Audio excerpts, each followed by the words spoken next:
didn't want to do it to him. Oh well. Yeah.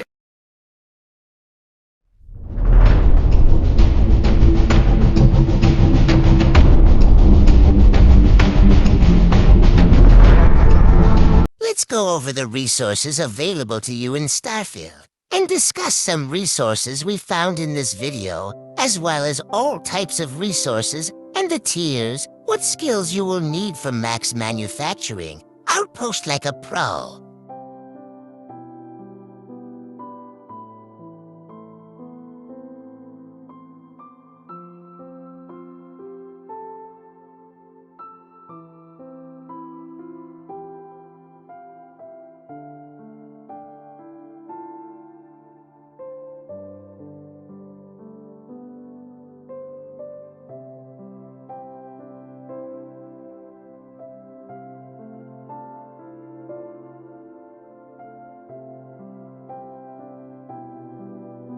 Hello everyone and welcome to my channel. I'm the Mouse of Ink and I'm here to give you another Starfield video. I've been really enjoying the game and I found some rare resources to share with you guys that I have not found yet. And after Googling these resources and figuring out what they were for, I was like, I should probably share this information with more people that also want to know where these resources are. And I'm preparing myself for Shattered Space. Sometimes you might see information come up once, twice, or thrice in this video. That's just to make sure that you get everything. Now guys, I have every resource pretty much except for Cellumite or Calumite. I'm not exactly sure how you say it, but it's the main resource that is surrounding the artifacts. I just had no idea. So I'm going to be on my way to get that soon. In this video, we have Zion, Ultimate, Viral, and we have two other resources that are even rarer that you can find further deeper in the galaxy. And I have to say, Cornipicus also was a pleasant surprise. You can go to Cornipicus, I think it's 5 or 4, and you head out there and you can sleep just like you sleep on Venus, and it's a 2400-hour rotation, in my opinion, because of the very strong magnetudous atmosphere. And any planet that has that very strong magnetudous atmosphere is going to be a planet like Venus, where you can rest and do 2400 for your resource farms, whether they be inorganic or organic.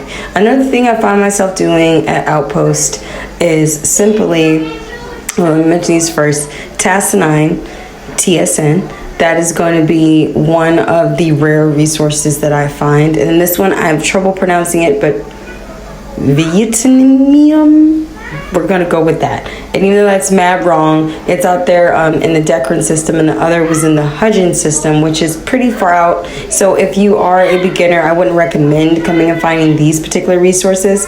I would recommend going and farming the resources that I have put up in this video for you to look at, and you can screenshot, and you can also go to those websites that I also put up in there for you in the beginning, so that you can pay extra close attention and you can find the resources that you are looking for. Like I said, I've already found a good bit of all the resources, so I'm excited that I'm finally getting to put together the outposts that I want to put together. My recommendations on outposts would be hunting paddocks, resource, inorganic, and organic resource farms, and it would also be just spots that you want to set up home base, that you can get back and forth. Some planets, I have a contraband planet, for example, where I keep my contraband and I farm resources like fiber, and that's in the Schwarzenegger system. So my recommendations is having purpose behind having outposts. A lot of times when I get questioned about my outpost, it's because I use them. They have particular resources that I use, cargo, interstellar, and regular cargo links to ship things around and to make moves in Starfield. Now, I know you're probably wondering, how did I get to 1,000 planets? How did I survey 1,000 planets? I got my surveying up to the 4th tier, and then just from there you can survey different neighboring planets in their moons. So I would be in one system surveying like 4 systems around me, every planet and moon. Then when I saw resources that I liked, those were the planets that I started outposting on. Now, I don't want you to think like, oh, she had it all figured out by the time she started outposting the planets. Recently, I went back, took up a bunch of different outposts that weren't as successful as, like, for example, I have an outpost that is farming 64k in one resource alone. So that's an example of a successful outpost. So I wanted all the outposts that I had to be like that. So I end up taking up outposts and kind of marrying resources as well, and then cargo linking them all together, making a total of about, I think it's 33 or 32 cargo links and 16 outposts, which means every single time my outpost, because my outposting is also maxed out, that I have to take up or sacrifice and take up a resource. So that's the reason I wanted to have abundance of every resource, so that I can interchange outposts. So I think that that's another thing that you might want to do. And how I store that many resources is I go to the infinite container. It's a safe that is in Constellation, and I put all my resources in there.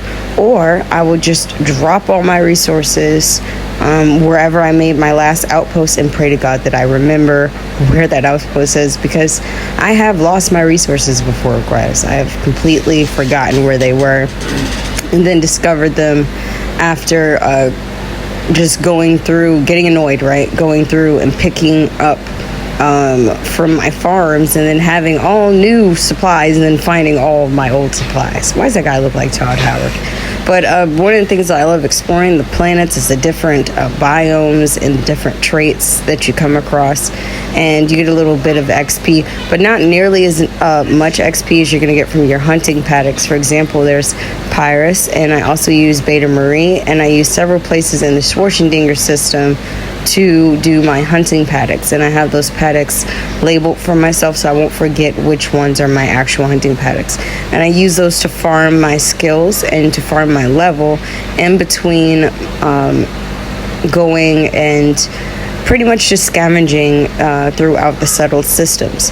And because of Neva's daunting little threatening message to us, I really do want to find her. So lately I've been going to the abandoned outpost to see where the pirates, where the Crimson Fleet is hiding out after I've destroyed them, which I never liked the pirates anyways, so that was a very easy choice.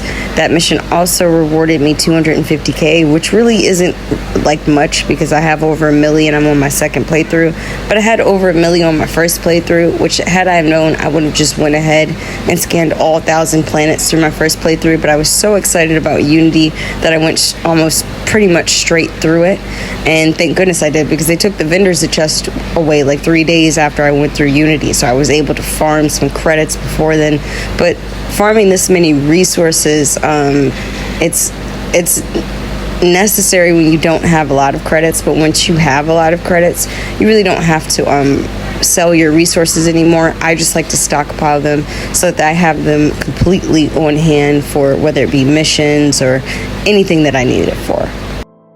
Another one of the things that you will need for a successful run of resources is a fast ship, a ship that has a lot of cargo, a ship that has great gravity drive, high level ship that you can battle elliptic,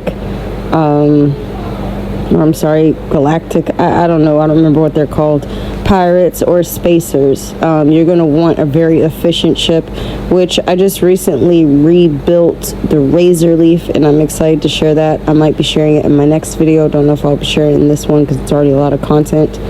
But you're going to want a decent ship, because the territories that you're going to be in is going to be territories that you're going to need to fight, and you don't want to be completely unarmed when you're doing this. And if you're like me and you're a bit of a pack mule, you're just going to need a ship that can carry a lot. So for example, my shield breaker has over 9,000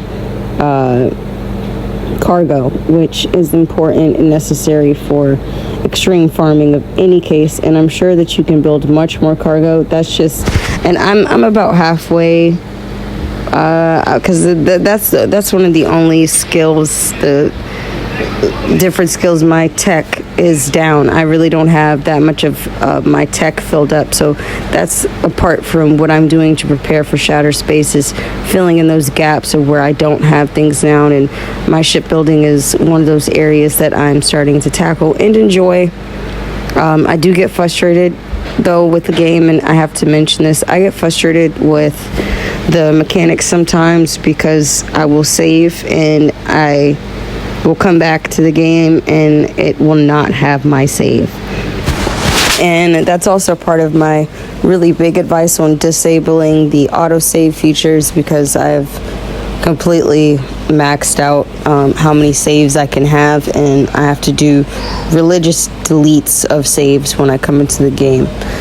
This is the Schwarzenegger system that I've been talking so much about, and as you can see, I have 1, 2, 3, 4, 5 outposts here, and then on one of the planets I believe I have double outposts, and I have cargo links going in between all these guys. And if you're looking at the resources, you can see that there was a lot of different things there, and if you come right to the right, you'll see Copernicus is right there, that system with that planet that you can wait long like Venus on.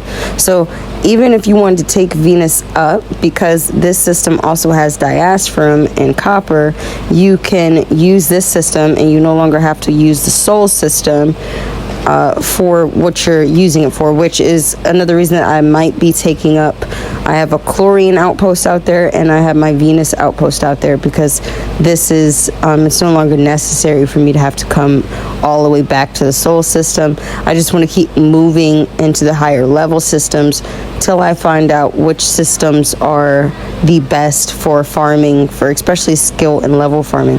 Now what I mean by skill and level farming is going to Pyrus, for example, or going to Beta Marie and farming on those planets. You could also go to Maul, farming on those planets by killing the creatures, and you are going to get the max XP because of the type of creatures that they are that offer the XP. And they're saying that they might patch that. That's what YouTubers are saying, that they might patch that. So you guys might want to get on that as soon as possible. But you're going to go and I created husbandry farms with the creatures that have the strongest XP. And that's going to be your hunting paddocks. So you're going to do those outposts and you can level up, which will give you a skill point. And you can do that as many times as you want. And then you can go out and you can explore and you can fill the cargo on your ship. While you're doing that, you're farming for credits. And while you're doing that, you'll farm for skills. Then you apply the skill points to your character as you complete the challenges through the tiers. So that's how you farm for skill, and that's how you farm for level in the game. You basically use your outpost. And another thing that I haven't mentioned is your crafting tables. So that's the reason that I wanted to change up Razor Leaf. And at first, guys, I changed up the starter ship. And I mean, I had really made it nice. But then, like I said, I saved, and that little glitch happens where it didn't save. And I was also upset because I had found those 2 really cool resources. And then all of a sudden I couldn't find my save. So again, I had to build onto Razor Leaf, and that's when I built a crafting basically set up in Razor Leaf where I can just run to my ship and I can farm crafting. So what you want to do with all those supplies that you have in abundance, you want to craft the manufactured components that you're going to need to craft bigger drilling rigs, better botany or better zoology, husbandry, farming paddocks. You're going to be able to create better. But at the same time, you can also create in abundance the smaller extracting rigs and stuff like that, which I have noticed. That's how I got my 64,000K with my chlorine, was those smaller ones. So not all the time is the bigger ones beneficial, but if you have one resource vein, for example, you can put one of those more advanced extractors down, the biggest one preferably, which you use these rare resources to farm for, and then all of a sudden you're extracting around 10K plus resources of rare resources that you just didn't have before. While I do know that people sell their resources, again, it's kind of unnecessary once you get to a certain amount of credits, because you can pretty much just buy anything in the game. But I understand if you are one of those people that buy your ships, you're one of those people that buy all the apartments in the game, penthouses, what have you, not weapons, health, you just like buying stuff, it's always going to be an endless flood of credits from these resource farms and an influx of experience points. So that's my highest recommendation for getting ready for Shattered Space, is to take your outposting and shipbuilding to the max. Okay, so next I would recommend for your outpost setting up defenses. The second you come onto a planet and you have enough resources to go ahead and set everything up, set up a habitat, put a airlock on it, go inside, make all your crafters. I always recommend you start with one room, make all your crafters, and then you're going to set up logistics robots, and I like the security like dog robot. I'm gonna set those up, and you have perks where you can build more robots on each outpost, so you can level that tier up as well. It's gonna be in tech, I believe. And you're going to want to protect your outposts. Also, there's a watchtower like this, for example, that you can set up on these outposts that have high volume of percentage chance, whatever, of being attacked. So I set these watchtowers up and stuff on planets where I do have issues with them attacking my outpost and what I'm manufacturing and resourcing. So you want to set these things up because minimal casualties towards your outpost, you're going to have to manually repair a lot of things, or I believe it's RB on the Xbox. If you're in the builder mode and you find something that is broken, I believe you can repair it that way. I don't know if it's just like that for only the robots, but you're going to want to defend. You're going to want to also build different types of turrets, which will also factor into those extremely rare resources that you're going to be using. The next thing I'm going to go over is getting quick resources from husbandry farms, collecting fiber, cosmetics, etc., going on and on. You're going to want to carry around about, I carry around like 16 to 20K in water. And when you set up your water vapors and you set up your extractor to get those to get the water resource, the liquid, and your liquid storage containers, set that up on the planet, and then proceed to, I would manually go around and set up all the husbandry farms and botany farms, and then attach everything to storages before applying power. That way everything just starts at once and takes water out all at once. Then I will go over to the liquid containers, fill them all up with water, connect to all the water, and then of course connect that to all, connect from those, connect to all the husbandry farms, right? So now everything already has water before everything starts. Like, fill all those up. Like I said, I carry like 19K, so I'm putting like 2,000 water down, and then I'm connecting the water to already have production of water as the botany and husbandry farms take it. So you want to set all that down. And some may consider it cheating, but the main reason you want to do all that is to jumpstart those husbandry and botany farms. And again, you don't want to set those connections up beforehand, because if you do, those connections will sometimes be considered invalid if you change the resource that you're making. For example, if you change from toxins to cosmetics, then those connections that you already set up are going to be invalid. So you want to do those manually one by one. At least that's how I do it, so I don't get confused.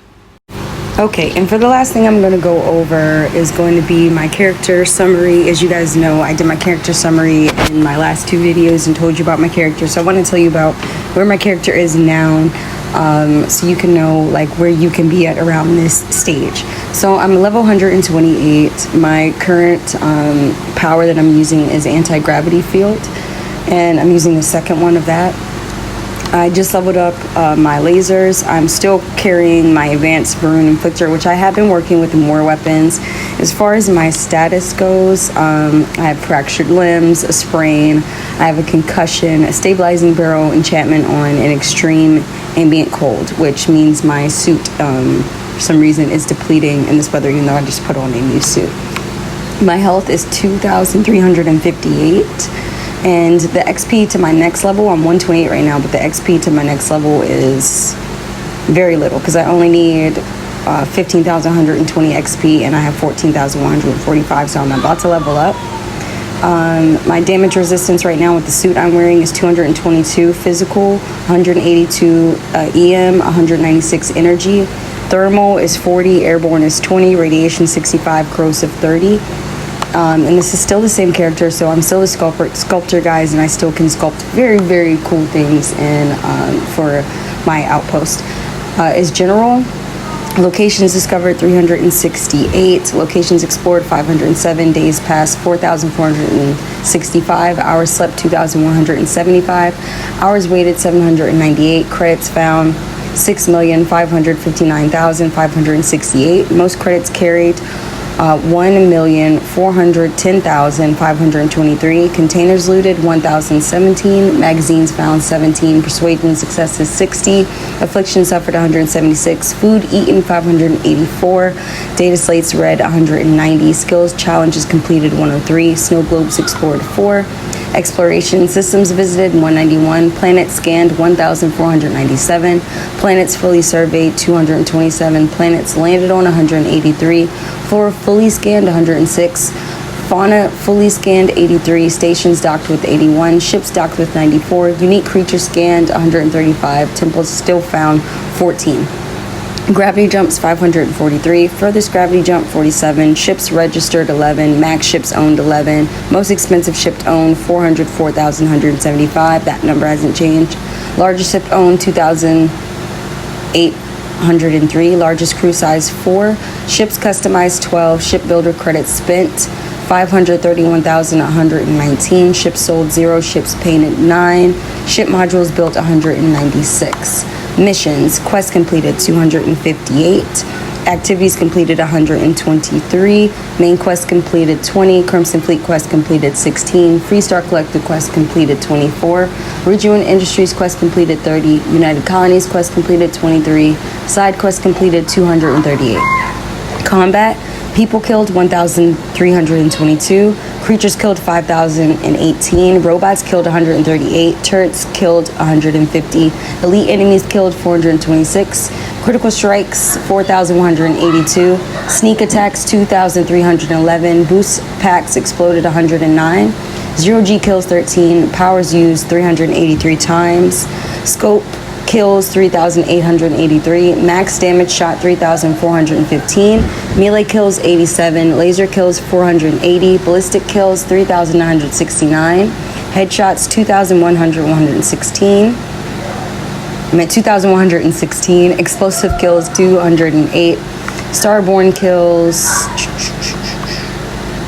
43, ships destroyed 268, and crafting is weapon mods crafted 149, armor mods crafted 49, organic resources crafted 81, inorganic resources gathered 186, chems crafted 162, food cooked 423, outposts built 64, objects built 6,860, cargo links established 50, crime, which I still don't think I've gotten to a lot of trouble, guys, but here we go. Lockpicks picked 109, pockets picked 8, items stolen 23,967, assaults 2, murders 14, trespasses 0, times arrested 6, most contraband carried 12, times caught with contraband once, active piracy 0, total lifetime bounty 4,533, largest bounty 911.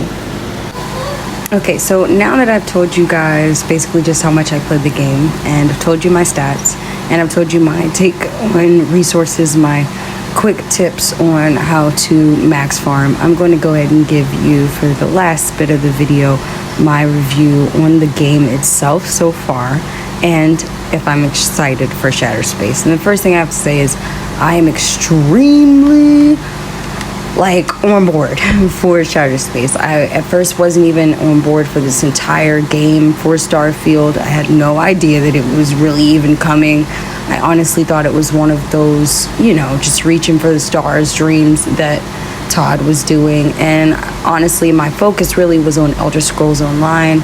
And at the time, I was alternating between that and Apex, and I just didn't visualize this at all. But I ended up making this my new alternative game, And it really, honestly, it's in depth more than I thought it was going to be, but I wish it was in deeper, you know, like doing more than changing doors and windows, basically. And also, I think it would be important to be able to function with some of the things you can build in your outposts, on top of increasing the max radius that you can build, that circle that pops up. And I also think that the game could use some development on Outpost in general. I think that there's more that we can do, that we should do with the game, and I feel like this honestly is just the surface. It feels a lot like Oblivion when Oblivion was released, you know? It's new exploration, captivates you. Fallout 3 had that same vibe. But the rest of the Fallouts, I have to say, like, this is a different vibe. This is not boring. This is, well, I mean, I do fall asleep sometimes playing it. But again, I fell asleep playing Oblivion. Like, I would fall asleep during those long summer nights as a kid playing that game. And honestly, I could really see any kid getting into this game with no problem and becoming smarter. I mean, come on, the periodic table and the big words, and I mean, it's just all, it's gravy. I enjoy the gameplay. I would not have played as many hours as I've played, and I would not have be going for the achievements or even making goals in the game or even making these videos if I didn't like the game. Like, just genuinely, it's a good game. And for people who don't understand it, it's kind of the same concept of when you didn't understand Oblivion. You didn't get that either, and it took people for Skyrim to come out for us to truly sit here and say that Oblivion was an amazing game. And I always knew it was an amazing game. It's just, you know, for some people it was an eye-opener, and I feel like this again is going to be an eye-opener, a game that gets richer the older it gets, and the more that they put out for it. They say they have a lot of support for the game. The more they put out for it, I really do feel like the longevity of this game is going to go far and wide. I'm not asking for multiplayer, to be totally honest. I like the game as is by myself. I know people are talking about that, but it's really not a big deal to me. The biggest deal would be the memory. Like I said, those saves, disabling your auto saves when you come into this game, because it's really pointless to save on a travel, in my opinion. I'd rather save going through, I don't know, I just didn't have this memory problem. Maybe that's because the 360s were bigger than, you know, the new gens. So, you win some, you lose some. But to me, this game is a win-win. It's space, it's everything I asked for, sci-fi and science fiction. You know, it's all of that. So you really can't argue with any of it. If anything, the mechanics are a bit slow sometimes, but you then learn that it's your skill that develops that particular mechanic and makes it better and more functional for you. So I really enjoy it. I hope everybody that's playing is enjoying. My best advice to you is, if you are lost at any point, seek game guides, seek YouTube videos, and just literally trust the process. I know it's a big game. It's massive. It's over 1,000 planets. It's doable. Don't rush your NG playthroughs. Do not rush through Unity. It's just for farming. And guys, I think that's the real longevity in this game, is the playthroughs. So don't rush them. We've got years to complete and compete and do whatever we want.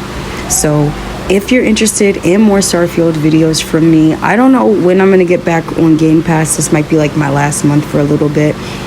You know, taking a break to adult tattoo, of course, that's my real life. But I really enjoy this game while I'm playing it. And again, my goal is 200. I can't wait to see you guys' goals, and make a comment, like, share. Tell me about your tune. Tell me any questions you have. If I can answer them, I'd love to answer them for you, especially if it's on resources, because that seems to be my thing. And that's pretty much it. This is the end of the road, guys, for my little Starfield videos. I made 3.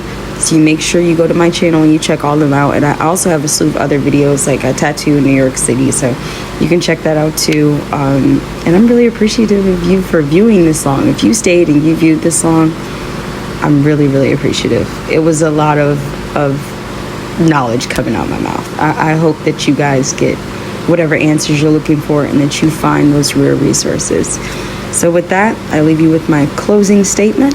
Sayonara, suckers.